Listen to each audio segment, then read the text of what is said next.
Hello students, welcome to my channel. तो आपके BA 5th semester English paper 1 का आज हम यूनिट नंबर 1 शुरू करने वाले हैं। न्यू सिलेबस के अकॉर्डिंग हम आपके सभी सिलेबस की क्लास लगातार अपलोड कर रहे हैं। आपकी जो पूरी क्लास है हर एक सब्जेक्ट की बीए 5th सेमेस्टर की वो चैनल पे लगातार चल रही हैं और सभी की प्लेलिस्ट बन गई है। तो देखिए, जब आप 5th सेमेस्टर में आ जाते हैं यानी बीए के 3rd ईयर में जब आ जाते हैं आप, तो आपका 5th एंड 6th सेमेस्टर होता है और आपका 3rd ईयर में आते ही आपको अपने हर एक सब्जेक्ट का 2 पेपर देना होगा। तो 2 पेपर आपको देना होगा, तो दोनों ही पेपर का आपका अलग अलग सिलेबस होगा, जो मैं सारे सब्जेक्ट का डिस्कस कर चुकी हूँ आप लोगों के साथ, जो आपका न्यू सिलेबस है NEP 2020 के अकॉर्डिंग। तो आप लोगों ने नहीं देखा है तो आप लोग देख लीजिएगा, मैं सभी के लिंक आपको दे दूँगी इसी वीडियो के डिस्क्रिप्शन बॉक्स में। देखिए, इंग्लिश में जो आपका पेपर 1 है इंग्लिश लिटरेचर में, वो है classical literature and history of English literature. इसका भी सिलेबस आपके साथ डिस्कस हो चुका है। तो उसमें जो आपको यूनिट नंबर 1 पढ़ना है, तो यूनिट नंबर 1 आज हम पढ़ने वाले हैं। यूनिट नंबर 1 में आपको पढ़ना है हिस्टोरिकल बैकग्राउंड के बारे में, जिसमें आपके टोटल 5 टॉपिक्स हैं। फर्स्ट है एपिक, सेकेंड है बर्थ ऑफ ट्रेजेडी, थर्ड है comedy and tragedy in classical drama, fourth है आपका the Athenian city state, fifth है आपका लिटरेरी कल्चर्स इन ऑगस्टन रोम। ये 5 टॉपिक आपके पढ़ने हैं आपको unit number 1 English literature paper 1 में। तो देखिए, आज के इस वीडियो में हम ओनली एपिक को पढ़ने वाले हैं। एपिक के बारे में सारा कुछ हम डिस्कस करेंगे, इसका ओरिजिन, मीनिंग, इसके एग्जाम्पल्स, इसके मेन फीचर्स और टाइप्स ऑफ एपिक, सारा कुछ हम आज की वीडियो में देखेंगे। एक एक टॉपिक पर एक एक वीडियो मैं अपलोड करूंगी, क्योंकि एक एक टॉपिक पर एक वीडियो रहेगा तो आपको पढ़ने में भी आसानी रहेगी और समझने में भी आसानी रहेगी। चलिए देखते हैं। तो सबसे पहले हम देखेंगे origin and meaning of epic. Origin मतलब उत्पत्ति कैसे हुई, ये एपिक बना कैसे, एंड मीनिंग क्या है, इसका मतलब क्या होता है। सबसे पहले बात करें एपिक। एपिक का मतलब होता है महाकाव्य। देखिए, एपिक एक फॉर्म ऑफ पोएट्री होता है, यानी एक तरह की पोएम होती है जो कि बहुत बड़ी होती है। ये कहानी की तरह पोएम होती है। जैसे आप लोगों ने अलग तरह की पोएम्स पढ़ी है ना, सनेट पढ़ी, एलेजी पढ़ी, ओड पढ़ा, उसी तरह से एपिक भी एक फॉर्म ऑफ पोएट्री है और ये आप 2nd सेमेस्टर में इसके बारे में पढ़े भी हैं। तो जो एपिक होता है ये महाकाव्य होता है, यानी इसकी जो फॉर्म है वो पोएट्री होती है, लेकिन इसमें एक स्टोरी होती है जो बहुत लंबी होती है, बहुत लंबी कविता होती है, उसी को एपिक कहा जाता है। देखिए, महाभारत या रामायण ये जो भी हैं ये भी एपिक हैं। तो चलिए एपिक के बारे में देखते हैं। The term epic come from the Greek root epos. जो एपिक वर्ड है वो आया है ग्रीक भाषा के एक शब्द एपोज से। तो एपोज से बना है एपिक। एपोज मीन्स होता है a word. These term apply to a long narrative poem। और ये जो टर्म है, जो ये एपोज है, वर्ड है, ये अप्लाई किया जाता है, इसका मतलब होता है ए लॉन्ग नरेटिव पोएम, यानी एक बहुत ही लंबी कविता, वर्णनात्मक कविता, बहुत लंबी कविता। तो इससे आपको समझ में आ गया होगा, एपिक एक ऐसी कविता होती है जो बहुत लंबी होती है। A long narrative poem brings to our mind's eye the images of something big, magnificent and larger than life। और देखिए, ये हमारे मस्तिष्क में कुछ बड़ा चित्र खींचती है। लार्जर देन लाइफ, जीवन से भी कुछ बड़ा चित्र ये हमारे मस्तिष्क में खींचती है। कौन? एपिक, क्योंकि एपिक एक बहुत लंबी कविता होती है।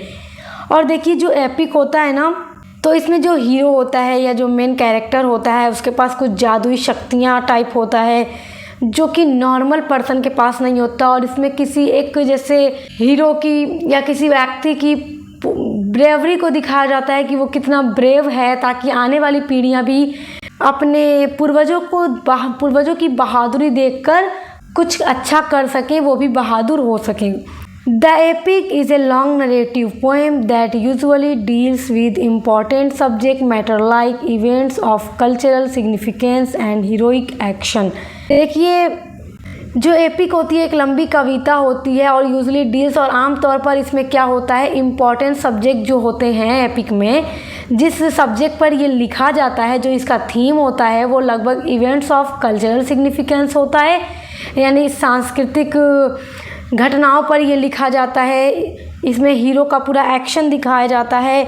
और इसके अलावा एपिक में और भी अदर सब्जेक्ट्स हो सकते हैं, यानी और भी अदर सब्जेक्ट्स पर एपिक लिखी जाती है, जैसे रिलीजियन स्टोरी, मोरल स्टोरीज़, ये सारे पर भी एपिक लिखा जाता है। और ये हमेशा एक लंबी कविता होती है जिसमें कोई ना कोई कहानी होती है। अब हम देखते हैं examples of epic in literature और main features and convention of the epic. देखिए, एग्ज़ाम में आप एग्जाम्पल्स भी इसको लिख सकते हैं या फिर आप इसको main feature and conventions of epic भी लिख सकते हैं, यानी कि महाकाव्य के मुख्य रूप और भाग, यानी कि कौन कौन से महाकाव्य हैं या कौन कौन से लिटरेचर के एग्जाम्पल्स हैं जो एपिक हैं। तो देखिए, एपिक के जो सबसे फेमस पोएट हैं वो होमर हैं, जो ग्रीस के थे।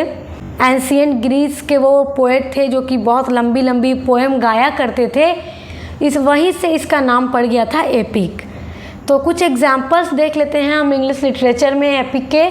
It is often observe that epic of Homer, Iliad and Odyssey represent the perfection of epic.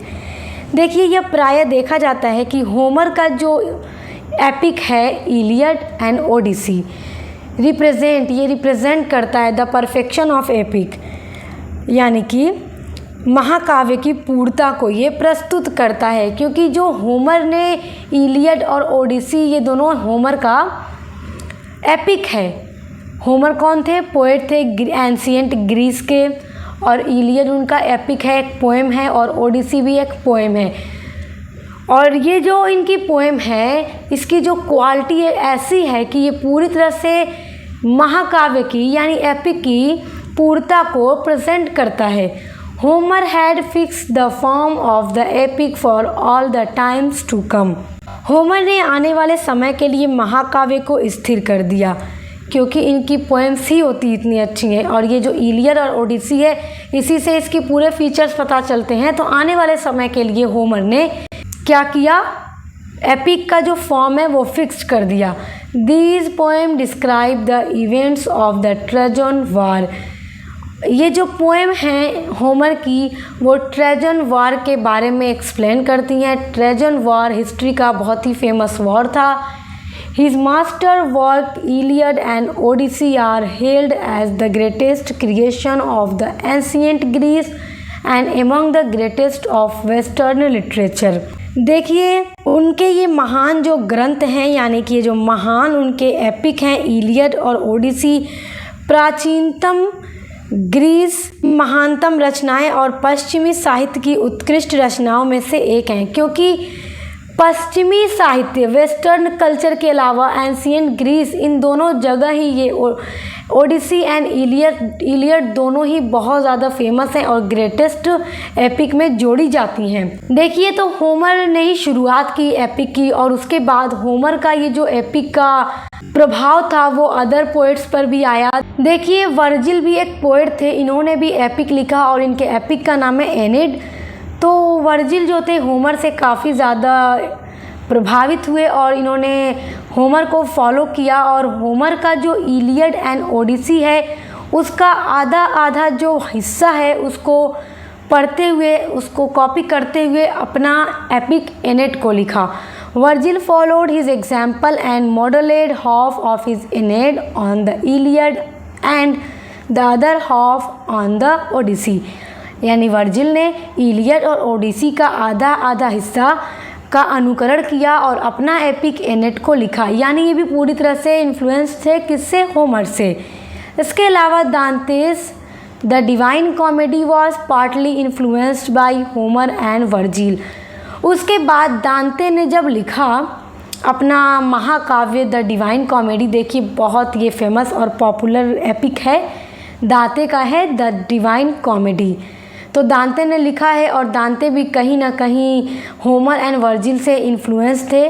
तो उन्होंने आधा हिस्सा लगभग होमर के एपिक से लिया और आधा कहीं ना कहीं वर्जिल के, यानी कि कॉपी का मतलब उनके एपिक से प्रभावित हुए और उनको पढ़ कर ही उसके बाद अपना एपिक द डिवाइन कॉमेडी लिखा। उसके अलावा देखिए, जब मिल्टन ने अपना एपिक पैराडाइज लॉस्ट लिखा था तो उसने भी होमर के और वर्जिल के एपिक को पढ़ा था और उसको समझने की कोशिश की थी। उसके बाद ही अपना पोएम पैराडाइज लॉस्ट को जॉन मिल्टन ने लिखा था। तो ये कुछ एग्जाम्पल्स हैं लिटरेचर में एपिक के। आई होप आप इनको समझ गए होंगे और एग्जाम में पूछेगा तो आपको इसी तरह से लिखना होगा। नेक्स्ट टॉपिक है एपिक का कैरेक्टरिस्टिक्स ऑफ एपिक। अब हम एपिक के कैरेक्टरिस्टिक्स को देखते हैं, जिसमें पहला पॉइंट है it tells the heroic journey of a single person और ए ग्रुप ऑफ पर्सन। देखिए, एपिक की एक बहुत अच्छा कैरेक्टरिस्टिक्स है कि इसमें जो पूरी स्टोरी होती है एक सिंगल पर्सन की भी हो सकती है, अकेले व्यक्ति की भी हो सकती है और एक ग्रुप ऑफ पर्सन की भी स्टोरी इसमें हो सकती है, यानी व्यक्तियों के समूह के भी इसमें कहानी हो सकती है। सेकेंड इसका कैरेक्टरिस्टिक्स है इन द एपिक, एपिक में the narrator is third person. जो नरेटर होता है, जो स्टोरी को नरेट कर रहा है, वो ऑलवेज क्या होता है, थर्ड पर्सन होता है। याद रखिएगा, ऑलवेज इसमें जो नरेटर होगा वो थर्ड पर्सन ही होगा। देखिए, किसी भी स्टोरी को कहने वाला जो नरेटर होता है उसमें 3 तरह के पर्सन होते हैं, एक first person, second person and third person. तो एपिक में हमेशा थर्ड पर्सन ही नरेटर होता है, जो स्टोरी को नरेट कर रहा होता है, स्टोरी का वर्णन कर रहा होता है। थर्ड कैरेक्टरिस्टिक्स है एपिक का it takes place across long time spans, यानी कि एपिक में जो टाइम होता है वो कई साल पहले पुराना टाइम होता है, समय बहुत पहले की बात दिखाई जाती है। फोर्थ कैरेक्टरिस्टिक्स है the epic includes rhythm and rhymes. Epic में रिदम एंड राइम्स दोनों को फॉलो किया जाता है। देखिए, जब भी कोई राइटर एपिक लिखता है तो रिदम एंड राइम दोनों को फॉलो करता है। रिदम यानी कि सुर होती है और राइम का मतलब कि जो लास्ट की 2 लाइन होती हैं उनका जो साउंड होता है वो मैच होता है। ये आप जानते हैं, फर्स्ट सेमेस्टर में ही मैं आपको बता चुकी हूँ, तो आपको अच्छे से पता होगा। फिफ्थ कैरेक्टरिस्टिक्स है an epic followed grammar rules must be strictly. देखिए, जो ग्रामर्स के रूल रेगुलेशन होते हैं वो एपिक में बहुत स्ट्रिक्टली के साथ फॉलो किए जाते हैं, मतलब इनको फॉलो करना एकदम ज़रूरी होता है। सिक्स्थ कैरेक्टरिस्टिक्स है figure of speeches are used in epic such as simile and metaphor. Epic में फिगर ऑफ स्पीच भी होता है और स्पेशली इसमें सिमिली और मेटाफर का यूज़ किया जाता है। अब देखिए टाइप्स ऑफ एपिक। एपिक कितने तरह का होता है, तो देखिए ये 2 तरह का होता है। एक होता है फोक एपिक, सेकंड होता है लिटरेरी एपिक जिसको आर्ट एपिक भी कहा जाता है। देखिए स्टूडेंट्स, जब आपसे एग्ज़ाम में क्वेश्चन पूछेगा एपिक के बारे में तो लॉन्ग में भी पूछ सकता है। तो इस वीडियो को आपने जितना शुरू से लेकर पढ़ा, origin, meaning, characteristics, example and types, पूरा आपको एक्सप्लेन करना होगा। इसलिए इसी तरह की वीडियोस आपके हर टॉपिक पर मैं अपलोड करूंगी। पूरा जो टॉपिक होगा उसका पूरा आपको दे दूंगी ताकि आप एग्ज़ाम में अच्छे से अपने आंसर को लिखकर अच्छे से अच्छा अंक ला सकें। तो अदर सब्जेक्ट के लिए भी आप हमारे चैनल पर ज़रूर विजिट कीजिएगा, सभी की प्लेलिस्ट चैनल पे बनी हुई है। फोक एपिक क्या होता है? देखिए, folk epic is an ancient epic, यानी एक बहुत ही प्राचीन पुराना एपिक है, which was originally in oral form, जो कि ओरिजिनली ओरल फॉर्म में होता था। यानी कि देखिए, जो ग्रीस के पोएट थे होमर ये बड़ी बड़ी लंबी कविताएं गाया करते थे, लिखा नहीं करते थे, गाया करते थे। और जो उन्होंने इलियड एंड ओडिसी लिखा है वो ओरल एपिक ही है, तो उसको फोक एपिक कहा जाता है। With the passage of time many authors tried to preserve them in the form of writing. देखिए, जैसे जैसे समय गुजरता गया तो बहुत सारे राइटर्स ने कोशिश की इस फोक एपिक को रिटन रूप देने का, ताकि उनको रिटन रूप दे दिया जाए। Homer's Iliad and Odyssey are oral epic, और होमर का जो एपिक है इलियड एंड ओडिसी, ये दोनों एपिक ओरल फॉर्म में ही था। होमर जो थे इनको गाया करते थे। तो देखिए, ये एक ओरल एपिक होता था जिसको राइटर गाया करता था। तो बहुत सारे राइटर्स ने इसलिए कोशिश की कि फोक एपिक को रिटन का रूप दिया जाए ताकि उनको सुरक्षित रखा जा सके, क्योंकि जब वो लिखा रहेगा तो लोग उसको पढ़ेंगे, इसलिए इसको रिटन रूप देने का भी प्रयास किया गया। सेकेंड आपका टाइप ऑफ एपिक है literary epic. Literary epic is usually known as art epic. इसको आमतौर पर आर्ट एपिक के नाम से भी जाना जाता है। इट इज़ एन एपिक, ये एक ऐसा एपिक होता है विच इमिटेट्स, जो नकल करता है the convention of the folk epic. Folk epic का ही अनुकरण ये करता है या नकल करता है। But gives it a written form, लेकिन ये एक रिटेन फॉर्म में होता है, लिखा हुआ होता है। यानी इसमें जो चीज़ें हैं फोक एपिक की ही नकल की जाती हैं, कॉपी की जाती हैं, लेकिन बस ये एक रिटेन फॉर्म में होता है, क्योंकि फोक एपिक ओरल फॉर्म में होता था। Virgil's Aeneid and Milton's Paradise Lost इसका बहुत अच्छा एग्जाम्पल है, क्योंकि वर्जिल ने जो एनेड लिखा, वर्जिल पोएट थे, उनका एपिक है एनेड। जॉन मिल्टन का एपिक है पैराडाइज लॉस्ट। ये सब लिटरेरी एपिक के एग्जाम्पल हैं। और होमर का इलियड और ओडिसी ये दोनों ओरल एपिक का एग्जाम्पल है, यानी फोक एपिक का एग्जाम्पल है। तो आज की इस वीडियो में आई होप आप एपिक के बारे में सब कुछ समझ गए होंगे, और कहीं से भी आपके एग्जाम में क्वेश्चन आए आप इजीली उनको अटेम्प्ट कर लेंगे, फिर चाहे आपका ऑब्जेक्टिव पेपर होता हो या सब्जेक्टिव पेपर होता हो। स्टूडेंट्स, अगर आप अपने ये 5th सेमेस्टर में इंग्लिश लिटरेचर के अलावा political science, history, education, geography, home science, other चाहे जो भी सब्जेक्ट पढ़ रहे हैं, हिंदी, सोशियोलॉजी, कोई भी सब्जेक्ट आपका है, उन सभी के लिए भी आप हमारे चैनल पर ज़रूर विजिट कीजिएगा, क्योंकि हर एक सब्जेक्ट की क्लास चल रही है और पेपर 1 एंड पेपर 2 दोनों की प्लेलिस्ट चैनल पे बनी हुई है। सिलेबस सभी का डिस्कस किया जा चुका है। तो अब मिलते हैं नेक्स्ट वीडियो के साथ।